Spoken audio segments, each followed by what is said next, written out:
Hello everyone, it's lovely to see you again, and as you can see I'm out in my garden today and the sun is shining and it stopped raining, which is wonderful. And I've been out looking for some signs of spring.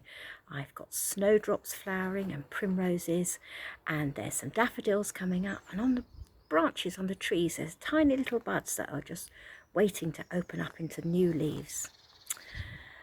Well, why am I telling you that?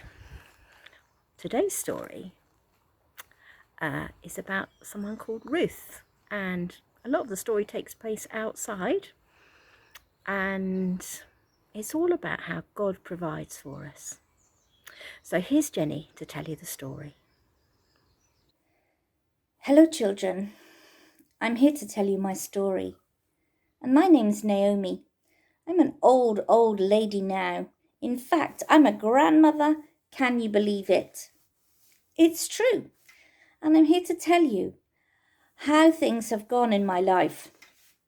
Now, it hasn't always been easy. In fact, there have been some very sad times for me in my life.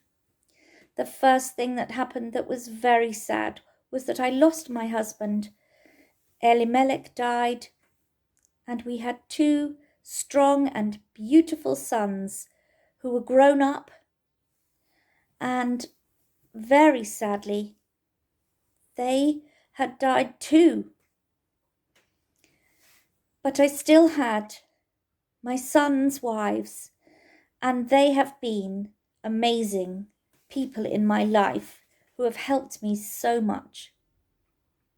And I'm thankful to God that He'd given me those two strong women to help me. We were all living in Moab, and at the time I just did not know what to do. I was left all alone.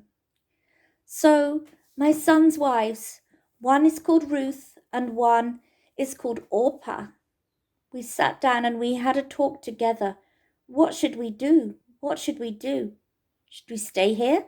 Should we go somewhere else? We just could not work it out. In the end, I said to Ruth and I said to Orpah, "Girls, we're going to go back to my home, to the place where I'm from. I think it's a place that you've heard of. It's called Bethlehem, where I'm from." Now, Ruth and Orpah were very worried about this plan. But in the end, we talked, and I said, no, I don't really want you to come with me. You have a life here in Moab. You have your own families. Don't worry about me. I will go back to Bethlehem, and I will find my family, and I will be okay. Now, Ruth and Orpah were not really sure about this plan, but in the end, they agreed. Well, not both of them agreed. Orpah said, "Okay, Mama, I will stay, and I will bring up my family here in Moab." But Ruth just would not listen. It didn't matter how many times I said to her, no, you stay. She said, "No, I'm coming with you. Your God is going to be my God. Your people are going to be my people. And wherever you go, I am going with you." Oh, I was so glad to have Ruth with me on that journey to Bethlehem.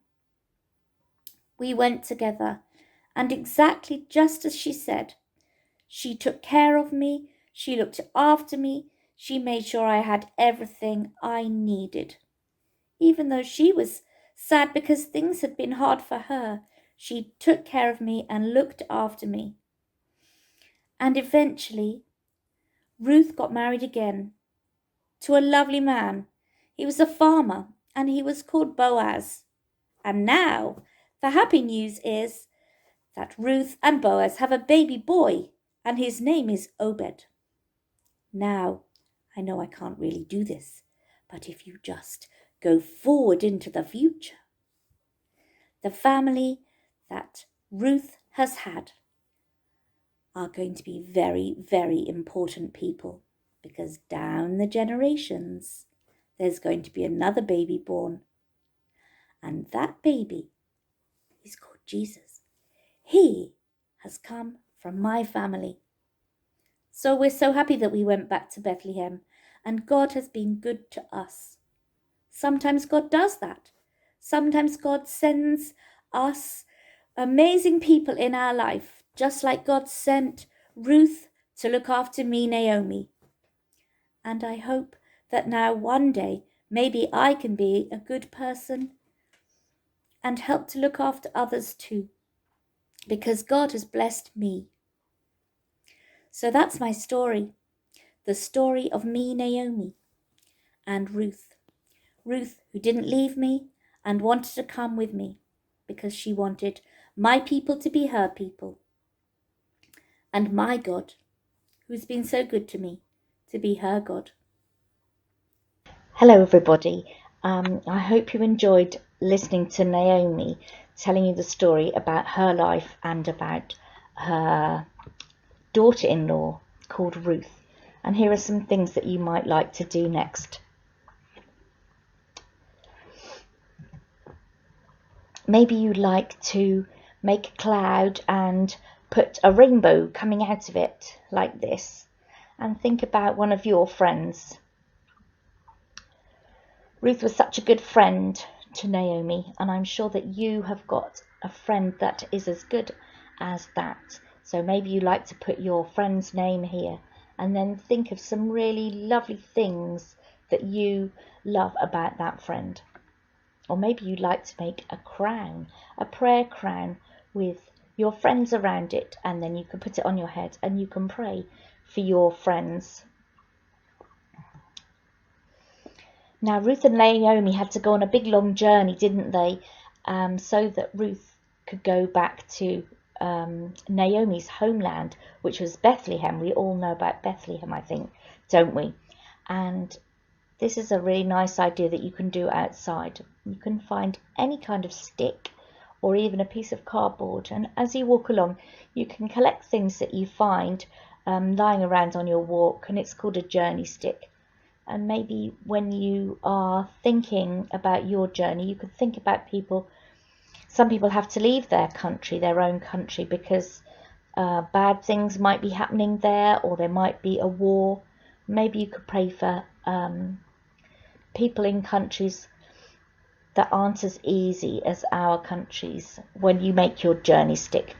So I hope you enjoy those activities and that you can remember Ruth and Naomi. Well, thanks, Jenny, for telling us the story about Ruth and Naomi, and for all those lovely ideas of crafts and things to pray for as well.